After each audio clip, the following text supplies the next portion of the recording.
우리 이 아침에는 십자가의 참 의미라는 제목으로 함께 말씀을 좀 보겠습니다.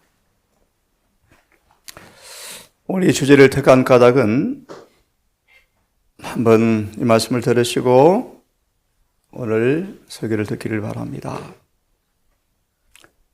예수께서 죄 있는 육체로 오셔서 그 육체로 죄를 정하심으로 죄를 법적으로 무효화시키셨다.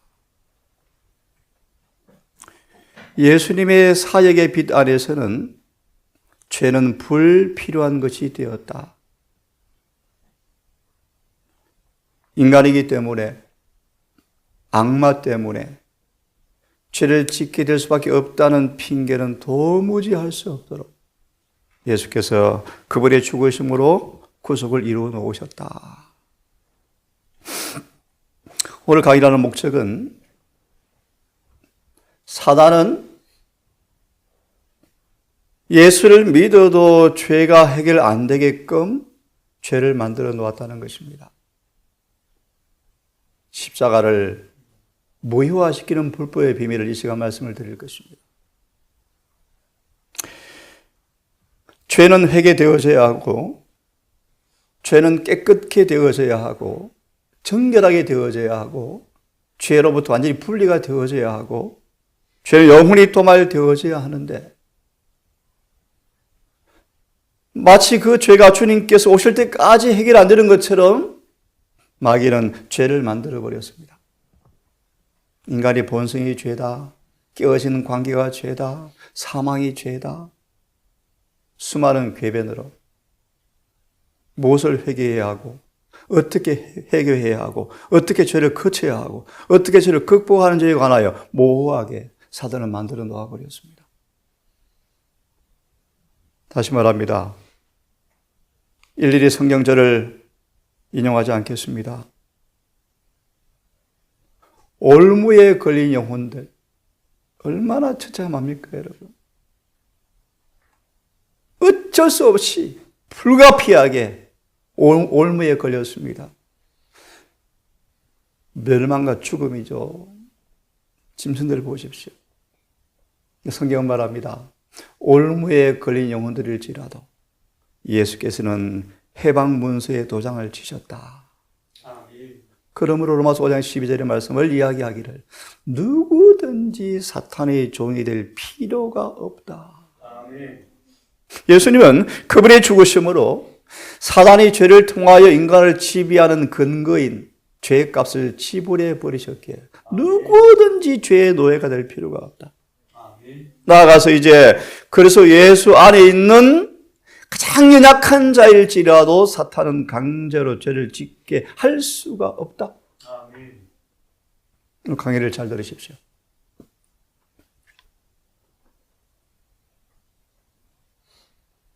너희 죄가 주홍 같을지라도. 여러분 눈과 같이 되셨습니까? 그냥 문자입니까? 문자. 왜 예수를 믿어도 변화가 없고 왜 죄를 이기지 못합니까? 수많은 궤변자들은 주님 오실 때까지 인간의 본성의 불완전 때문에 불가피하게 결함과 허물이 있다고 말합니까? 왜 그런 거짓말을 수많은 사람들은 달콤하게 받아들일까요? 미리 말합니다. 은혜의 시간 끝나기 전 우리 속에서 죄는 끝나야 합니다. 그것이 십자가입니다. 부연합니다. 죄를 승리한 사람만 늦은 비를 받습니다. 다시 봅니다. 주홍 같을지라도 눈과 같이 희어질 것이요. 1888년 기일에 선포되었을 때 로마서 4장 6절의 말씀처럼 예수를 믿음으로 말미암아 의롭다 하신다는 그 의롭다 하심이 법적으로 조치에 불과한지 실제로 의로운지에 대해 논쟁을 했는데 참 딱한 노릇이죠.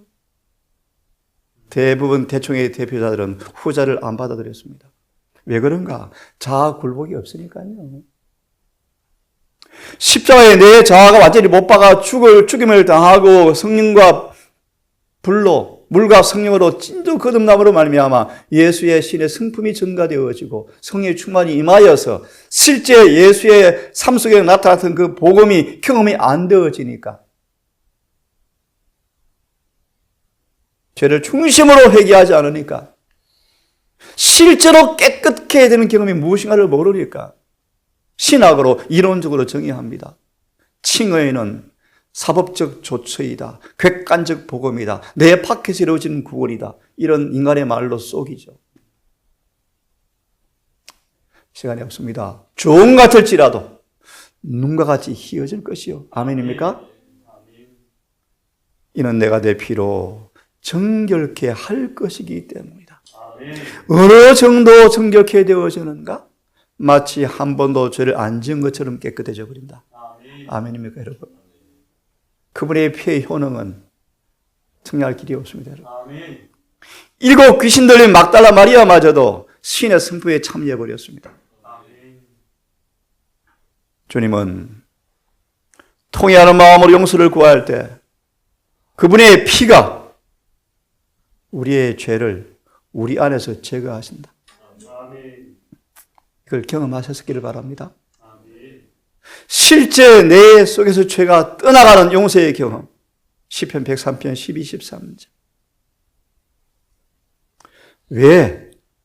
죄는 직접 가져가시고 의는 입혀주신다. 실물 420페이지. 죄를 가져간 빈자리에 성령께서 의를 채우신다. 그래서 로마 4장 6절 그 믿음을 어렵다 여기신다라는 말은 카운트란 말을 하면은 실제 어제 보니까 한 분이 설교하셨는데 홍해를 건너서 물을 통과함으로 거듭났다. 천만의 만만의 말씀. 천만의 만만의 말씀. 대다수는 산채로 장례를 치루어서 애굽에서 열장을 통과하고 홍해를 건너서 광야에 왔지만 가나안 땅 들어가지 못하고 광야에서 부활을 꿈꾸며 잠잔 것이 아니고 멸망당하여 버렸느니라. 고전 10장 1절과 12절의 말씀. 오늘날 대부분 재림 신자들이 침례를 받고 교회에 입교했지만 교회 안에서 멸망을 당할 사람들이 부직이 있어요. 부직이 있어요. 부직이 있어요. 그분의 피는 우리를 깨끗게 합니다. 아멘. 그분의 피는 우리를 죄를 제거합니까? 아멘. 예. 그분의 피의 효능은 우리가 어떤 죄일지라도 중심으로 자백하면 아멘. 목숨 걸고 그분은 신실하셔서 밑보다듯이 그런 뜻입니다. 목숨 내놓고 약속 이루어 줬겠 뜻입니다. 밑보셔서 우리의 죄를 사하시며 없애버리시며 모든 불의에서마저도 우리를 깨끗게 하실 것이요. 아멘입니다. 예수의 피는 회개한 자에게서 죄를 깨끗게 하십니다. 또 그분의 피는 우리가 죄를 지었고 용서받았고 깨끗게 되었지만 심판 때까지 하늘 기록책에 남아있는 죄의 기록마저도 깨끗게 하는 피의 효능입니다. 고로새서 말씀 표현을 빌리면 죄에 대한 지식마저 지워버립니다. 놀라운 거예요, 여러분. 죄를 지었던 흔적, 죄를 지었던 기억까지 지워버립니다. 예수의 피는 회개한 자에게서 깨끗게 할 뿐 아니라 하늘 기록에서조차도 깨끗게 하는 것이 그분의 피의 효능입니다. 자, 예수님의 필생의 사업이 있습니다. 태어나서 십자가 돌아가시기까지 그분의 생애와 삶의 본질이 있습니다. 뭔가 허물을 마치려고요. 죄를 끝나게 하려고요. 죄악을 영원히 화해시키려고요. 우리 안에 변질되지 아니하는 영원한 의가 우리의 것이 되게 하려고요. 이 땅에 오셔서 인생의 모습으로 33년을 사셨죠. 우리에게 당신의 의가 되게 하시려고요. 그런데 십자가에 대한 전쟁을 사단이 벌여왔습니다. 사단의 거짓말이 있죠. 불법의 비밀, 불의의 속임수. 좀 쉽게 말하면 죄를 영구화시키는 마귀의 전략이에요. 예를 들면 율법의 보수자라고 부르는 재림 교인들을 어떻게 율법을 못 지키게 만들까? 사단이 기가 막히죠. 거의 성공 다 해버렸죠. 다 해버렸죠.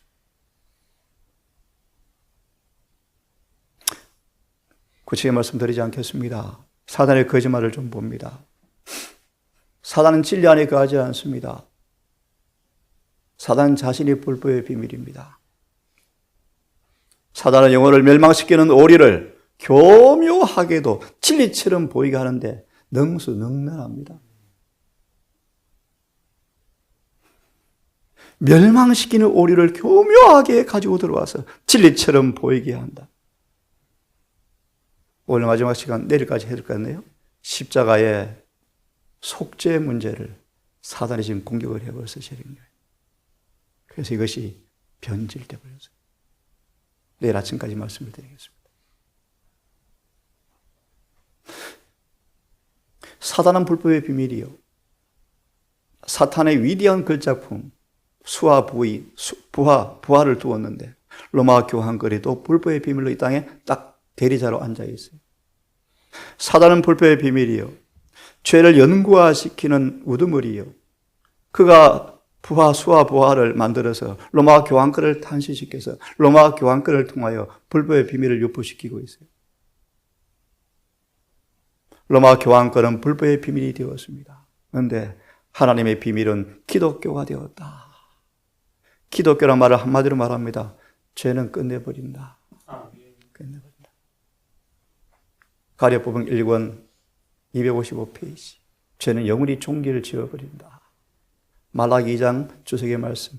예수의 생애가 그대로 재현되어 버리니까 죄는 이제 불필요한 것이 되어버렸다. 30년간 사탄이 끊임없이 예수님을 추격해서 물어뜯기 위해서 끊임없이 시험을 던졌지만 시험을 던질 때마다 마귀의 세력은 부서져 버리고 십자가의 죽으심으로 마귀는 더 이상 예수와 연합한 사람들을 죄를 지을 수 없다는 사실이 판명되어 버리고 마귀의 영원한 멸망은 확정되어 버렸다. 아멘입니까? 아멘. 아멘이에요. 또 보세요. 그러므로 너무 중요한 말씀이요. 1888년 기별자들 가데스 바냐 앞에서 특별히 12정탐꾼을 통해 주었던 두 사람을 통해 주었던 갈렙과 여호수아를 통해 주었던 그 복음을 믿었으면 가나안 땅 들어갔을 텐데 그런 말이에요. 재림교회 가데스 바네게 사건의 해요. 재림교회가 예수의 재림을 실패하고 광야 40년으로 돌아가는 기점이에요. 이 기별자들은 예수님의 인간으로 오신 모습이 타락 전에 아담의 것을 소유했다라고 가르치는 것은 이 논쟁이었죠. 지금 교회가 그렇죠. 기가 막히죠. 기가 막히죠. 그것은 쉽게 말하면 우리가 태어날 때 가지고 있는 동일한 그 본성이 아니고 조금 다르다. 우리와 가까이 계실 수 없는 분이시다. 우리와 좀 차원이 다르다. 태생부터 다르다. 성령으로 잉태하셨다. 그분은 신이 함께 가신 분이시다. 수많은 인간의 논리로 그럴듯하게 보이죠. 가까이 계시지 않는 우리와 뭔가 좀 거리가 먼 분으로 만든 것은 들으십시오. 불법의 비밀의 깃발이다. 쉽게 말해 수많은 사람들을 죄에 코착화시키는 죄에서 떠나가지 못하게 하는 향방 없는 전쟁을 하도록 만드는 마귀의 깃발인데 그것이 로마 카톨릭의 상속재산이라는 것을 알았다. 소위 다른 예수가 교회에 돌아와 버린 거예요. 교회. 제가 37년째인데 재림교회. 공식적으로 제 기억 속에 제가 수많은 설교를 조명해 보잖아요. 회개하라는 설교를 들은 적이 없고 무엇을 회개하라는 설교도 들은 적이 없어요. 애매모호해. 예를 하나 들까요? 안식일을 철저히 지키십시오. 안식일을 범하면 죄예요. 안식일에 잡담하는 것도 죄예요. 맞아요? 죄요. 죄를 지으면 안 돼요, 여러분. 건강 계획대로 사지 않는 것도 죄예요. 고고 7장 1절 수없이 인용했죠. 사도전 5장 23절의 말씀, 로마서 12장 1절의 말씀 수없이 인용했죠. 몸과 영을 거룩하게 한 사람들에게만 늦은 비가 와요.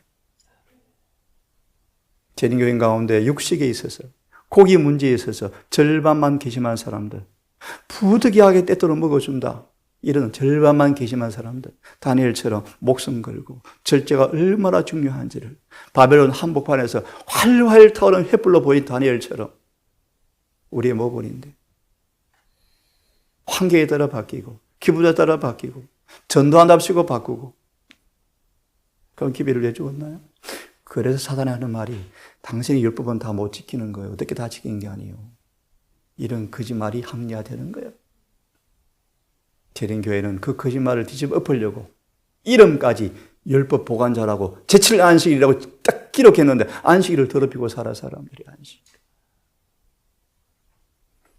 선교사일지라도 안식일에 부득이한 일 외에는 차를 타고 여행하지 마라.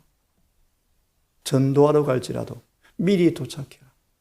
왜 그런 말씀까지 주었을까요? 왜 그런 말씀까지? 의사까지라도 생사를 다루는 수술이 아니면 미루고 안식을 지키라. 왜 그런 말씀까지 주었을까요? 안식일은 그렇게 거룩한 날이에요. 다시 말하면 무엇이 죄인지를 사람들이 망각하고 있어요. 다시요. 사단이 사람들 알고는 죄에 그대로 앉아있게 하려고 마치 냄비 위에 있는 깨구리, 물속에 있는 깨구리를 서서히 데울 때 익숙해서 꺼내는 나중에 뜨거울 때 못 나게 하는 것처럼. 예를 하나 들까요? 7장이 임할 때 비로소 바벨론 교회에 계신 교인들이 가슴을 치고 우는데 우리 속았네. 안식일이 가짜였네. 와, 여러분 이렇게 쏘을 수 있을까요? 그러네요. 조금 좀 보십시오. 대부분 재림 교인들이 속아요. 안식일을 지키게 하면서 죄 짓게 하면 되니까요. 맞나요? 간단해요. 간단해요. 이 사실 요한일서 4장 1절과 4절은 말합니다. 예수께서 우리와 같은 육체로 오신 것을 부인하는 것은 불법의 영이다. 마귀의 영이다. 이게 바로 로마 교황권이죠. 예, 배도의 최고 살인관이 사단이요, 뿌리요. 그 다음부터 잘 들으십시오. 이제 하나님 율법에 관한 사탄의 거짓말을 가르친 사탄의 모든 사역자들은 사탄의 부하들이다. 부하들이 교회에 엄청 많죠. 율법은 완전합니다. 변경도 악한 것입니다. 그리고 율법을 불순종하면서 인간은 그렇게 될 수밖에 없다고 하는 사람들은 예수께서 정죄하실 거예요.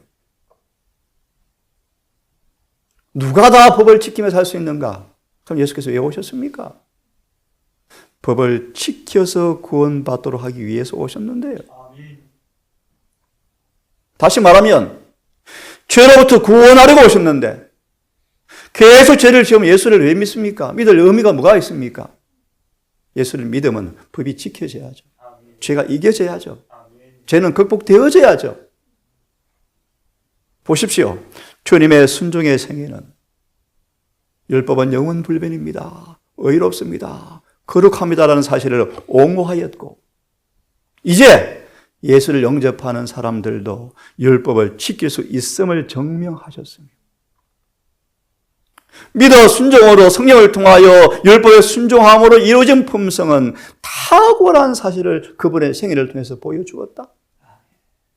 그러므로 예수께서 순종하신 것처럼 그렇게 사는 사람들은 율법은 거룩하고 의롭다, 선하다라고 하는 교회가 되는 것. 이것이 재림교회를 세우신 목적이에요. 아멘.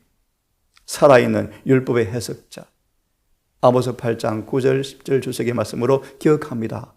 은혜가 과연 무엇을 이루어 놓는가? 은혜의 기념비로 우리를 이 지구에 도성에 세워 놓으셨어요. 재림교회에 가봐라. 예수를 저렇게 믿는 거야.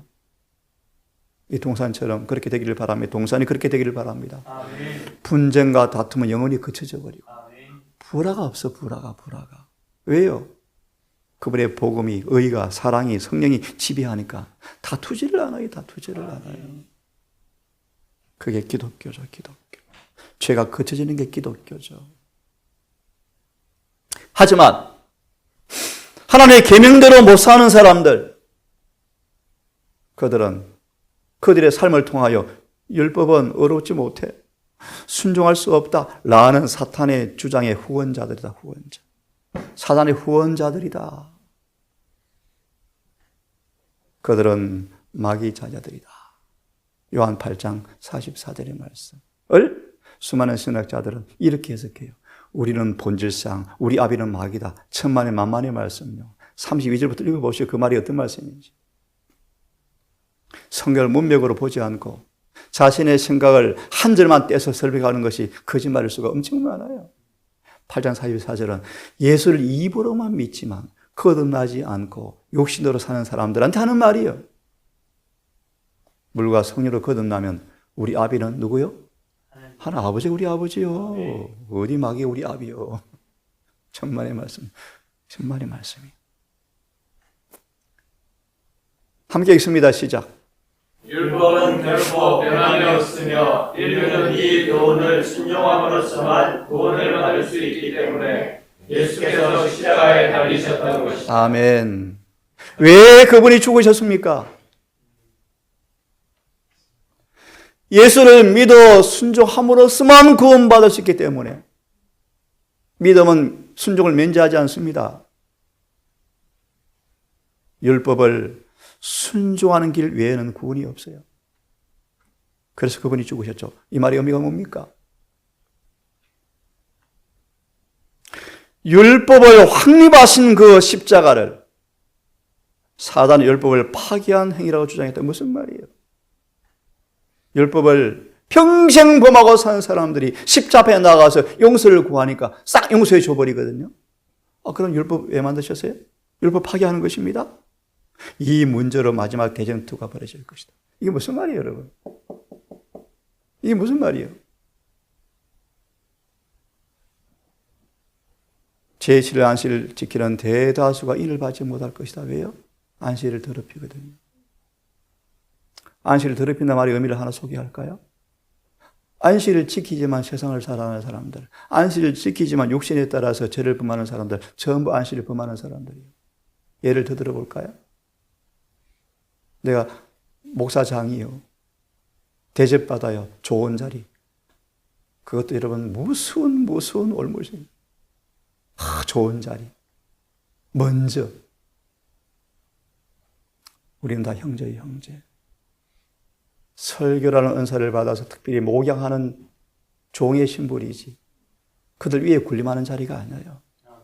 지배하는 자리가 아니에요. 사람들의 신앙을 좌지우지하는 권력자가 아니에요. 이게 로마 교황권이에요.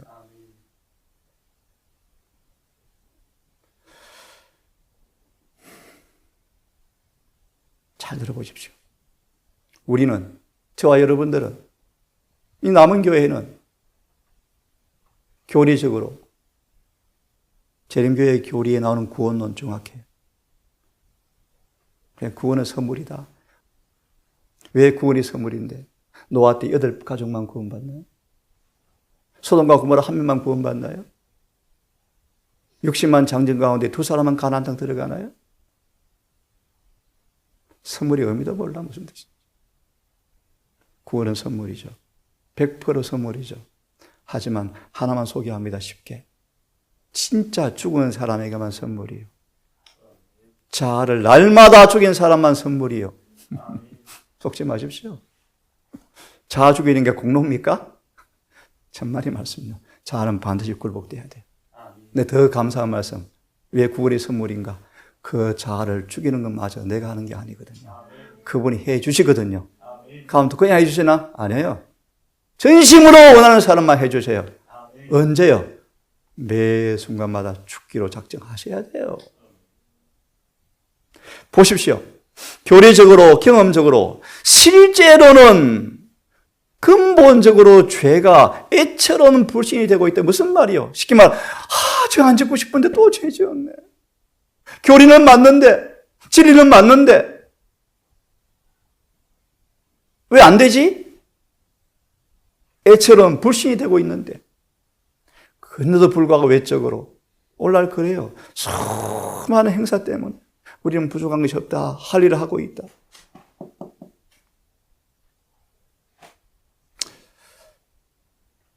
의인은 믿음으로 말미암는 것인데, 들으십시오.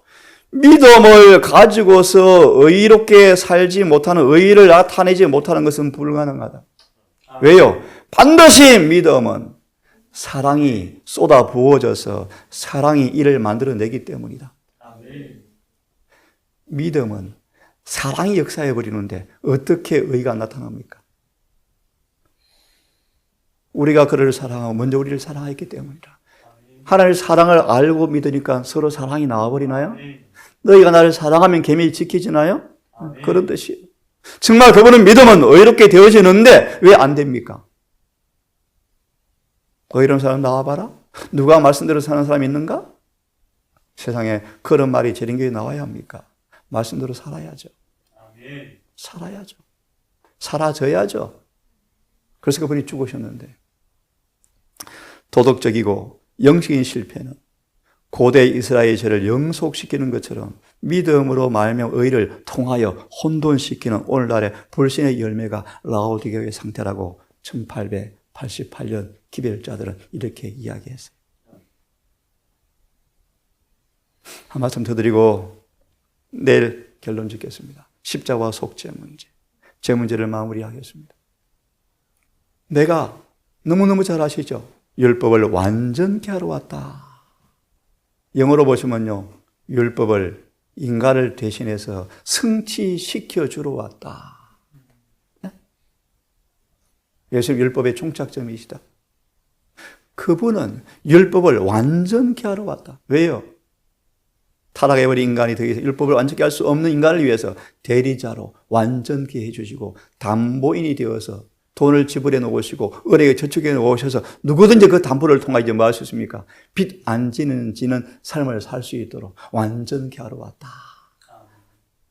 예수님이 대리자로서 대신 성취해 놓으시고 담보인으로 은행에 수조를 적금해 놓으셔서 우리는 빚 안 지고 살 수가 있게 만들어 놓으셨어요. 율법은 영원히 불변이요. 맞나요? 영원히 불변이요. 누구든지 이 계명 중에서 지극히 작은 것 하나라도 버리고 예언의 신의 수많은 기별들이 재림교회에 그치는 돌이 되어버렸어요. 그래서 예언의 신을 재해석하는 책도 나왔어요. 기가 막히죠. 그럼 자기가 말이 맞나요? 그 신학자 말대로 예언의 신을 해석해야 되나요? 많이 배워야 성경을 연구하나요?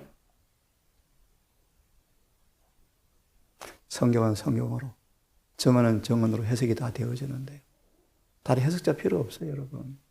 하나만 답을 드리죠. 거듭나지 아니하면, 성령을 통하지 아니하면 진리와 오리는 너무 나란히 걸어가기에 분간해낼 수가 절대로 없을 것이다. 오직 성령이 임하셔야 돼요. 오직 성령. 그러므로 누구든지 하나님의 말씀을 구분해서 이거는 덜 중요, 이거는 중요, 이거는 좀 더 중요. 건강계획 기별은 구원과 관계없고 안식을 그렇게 지켜 구원받는 것이 아니고 뭐 이런 말들 이 전부 다 마귀 말이다. 속지 마라. 오직 성경과 정언에 일치된 말만 맞는데 그런 사람들은 천국에서 작다 이 말이 의미는 하늘에 갈 수 없다는 말이다. 그러므로 선교사들은, 목사들은, 설교자들은 가르친 대로 산 사람만 하셔야 돼요. 아니면 백성들이 그들의 모범을 따라 거짓말로 걸어가거든. 이게 에스겔 34장의 말씀이에요. 얼마큼 합니다. 십자가는 죄를 영원히 종결짓는 하나님의 답안지요. 그 십자가 우리 안에 피가 발라지고 뿌려져서 우리 안에서도 죄가 끝나는 이 복음의 능력을 철저히 경험하셔서 여러분 얼마나 더 오래 가야 합니까? 예수님 빨리 오셔야죠. 이런 우리를 이렇게 사랑하셔서 히브리 2장 14절의 말씀 사망의 독을 해독해 놓으시고 죽는 것을 영원히 불가능하게 만들어 놓으신 복음을 여러분 깊이 경험하셔서 속히 늦은 비가 오고 속히 주님 재림하시기를 정말 바랍니다. 기도합시다. 아버지, 우리를 용서하시고 우리 믿음 없음을 불쌍히 보시며 우리에게 성령을 허락해 주시기를 기도합니다. 아멘. 로마서 8장 1절과 4절의 말씀. 그러므로 이제 그리스도 예수 안에 있는 자에게는 결코 정죄가 없는 까닭은 생명의 성령께서 우리를 죄와 사망에서 해방하였기 때문이라고 하는 걸 보았습니다. 그처럼 우리가 육신을 따라 살지 않고 성령을 따라 살아지면 4절은 말합니다. 율법의 요구가 이루어진다고 명백히 말씀하셨습니다. 아멘. 오 아버지, 이 복음을, 이 말씀이 우리 삶 속에 아름다운 찬송으로 울려 퍼지기를 진심으로 원합니다. 아멘. 십자가의 피가 마음에 뿌려지고 발라지게 하셔서 주님의 육체 안에 죄가 한순간도 달라붙을 곳이 없는 것처럼 우리 안에도 그런 경험을 통하여 주님을 증거하게 되기를 간절히 소망합니다. 우리 속에 예수의 마음을 주셔서 죄를 증오하고 죄를 혐오하고 죽기보다 싫어하는 마음을 주셔서 죄 짓기보다 죽음을 택하는 마음을 주셔서 그런 자기에게 주어지는 은혜의 능력을 통하여 죄를 이기는 것이 얼마나 가능한 사실이 경험되게 해 주시옵소서. 아멘. 이 작은 동산교회가 살아있는 성경 해석자, 율법의 보관자가 되고 싶습니다. 은혜의 기념비가 되고 싶습니다. 아멘. 진리가 그들이 이루어지는 삶이 되기를 소망합니다. 아멘. 우리 기도하게 하시고 성령을 간구하게 하시고 아멘. 우리 마음의 진리가 영원히 고정되게 하셔서 내가 산 것이 아니요 내 안에 주님께서 사는 삶을 통하여 복음이 드러나게 해 주시옵소서. 아멘. 오늘도 생의 의무를 위해서 무거운 짐을 지러가는 두 젊은 아들을 기억하셔서 오늘도 그 세상의 한복판에서 수고일을 감당할 때 성령님 그들의 마음속에 믿음을 심어주시고 아멘. 기도를 만들어주시며 아멘. 찬송을 넣어주셔서 예수님의 30년간 목장에서 목수장으로 일을 했던 것처럼 승리하고 깨끗하게 보존되어서 돌아올 수 있도록 그들과 함께 주시옵소서. 아멘. 몸져 있는 딸을 기억하시고 연약한 육체를 불쌍히 보시고 아멘. 어려움에서 노인받게 해주셔서 남은 생에 정말 주의 말씀을 따라 신실히 순종함으로 주님의 인정을 받은 아름다운 딸로 자라갈 수 있도록 보호받을 수 있도록 인도해 주시기를 사랑이 많으신 예수님 이름으로 기도드리옵나이다.